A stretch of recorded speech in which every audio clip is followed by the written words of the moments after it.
欢迎光临杂学咖啡馆，我是饕餮杂谈板块的美食品鉴人哦，继续和您分享关于美食的话题。一提到美食，就离不开美酒。现代人生活中最常见的酒，大概就是啤酒了。这个通过现代工艺灌满了碳酸的清凉酒精饮品，其实它的历史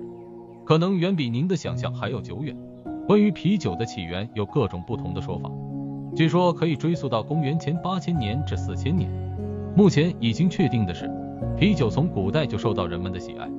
人类最早的文明被认为是出现在美索不达米亚的苏美尔文明，在那里就已经有人类喝啤酒的记录。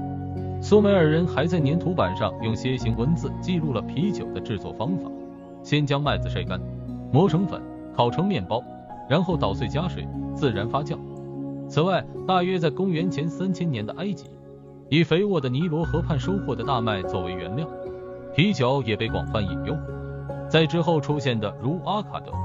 亚述和巴比伦等古老文明的遗址中，也能发现啤酒被制造和饮用的线索，而且似乎还是当时的重要饮品之一。公元前1700年代中期，在已知的人类第一部成文法《汉谟拉比法典》中，还出现了与啤酒有关的法律。当时已经有了可以喝啤酒的店铺，类似今天的酒吧，所以在法典中有规定，对于将啤酒掺水的酒吧老板，设置了将其投入水中的惩罚。另外，酒吧老板发现有人在店里策划叛乱等事情，如果不立即举报，将会受到同样的惩罚等。从今天已知的很多史料都可以看出，在古代人的生活中，啤酒是神的恩赐，是神圣的饮料。对于在强光烈日下工作的农民和工人来说，一杯啤酒可以消解口渴，感恩健康，并储备明天的能量。在地中海对岸的古希腊和古罗马，人们则以葡萄酒为主，这可能是因为在当地的气候和土壤条件下，麦类不易生长。相反，由于葡萄生长得很好，因此当地的人们几乎只酿造葡萄酒。但这并不代表没有啤酒。希腊诗人索福克勒斯曾经写下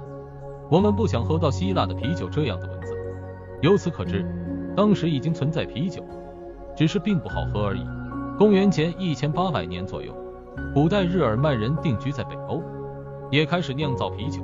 日耳曼人和凯尔特人酿造啤酒的方法似乎与现代加工麦芽的方法很相似。据罗马时代的历史学家和博物学家塔西佗的书《日耳曼尼亚志》所述，当时的啤酒似乎不是很高贵的饮料，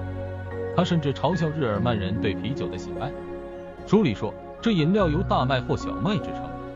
有点类似于葡萄酒，但完全没有品味。可是日耳曼人却控制不住自己喝它的冲动，只要让他们这么喝下去，酒瘾比武器更有利于我们征服那里。到了中世纪，欧洲修道院开始酿造高品质的啤酒。作为当时社会的知识精英阶层，修士和僧侣们在啤酒酿造方面又有了新的发明。在酿造过程中开始使用调味料格鲁特来提升口感，这也是今天格鲁特啤酒最初的由来。除了喝以外，当时的啤酒似乎还被用作营养补充品和医疗用途。再到了11世纪末，越来越多的城市平民开始酿造啤酒。人们发现在格鲁特中加入啤酒花后，可以大幅提高啤酒的品质，口感的提升也进一步促进了啤酒的普及。到了13世纪，修道院出品的格鲁特啤酒和城市平民酿造的啤酒花啤酒之间还曾经爆发了激烈的市场竞争。15世纪以后，随着城市的发展和行会制度的确立，啤酒的酿造逐渐转移到城市平民手中。随着啤酒在平民中的普及，酿造技术被不断改进，啤酒的品质也不断的提高。1516年，德国颁布了啤酒纯度法规定，除大麦、啤酒花和水以外，不得使用其他原料来酿造啤酒。这个规定不仅决定了啤酒的定义，而且对提高品质做出了贡献。在之后的大航海时代，啤酒甚至被搬到了远航的大船上，用作饮料代替容易腐败的饮用水。据说，第一批到达美国的移民乘坐的5月花号上面就装载了400桶的啤酒。好了，这就是今天分享的关于啤酒的历史，希望能够丰富您日常聊天时的话题。如果您感兴趣的话，欢迎点赞关注我们的节目，我们下期再见。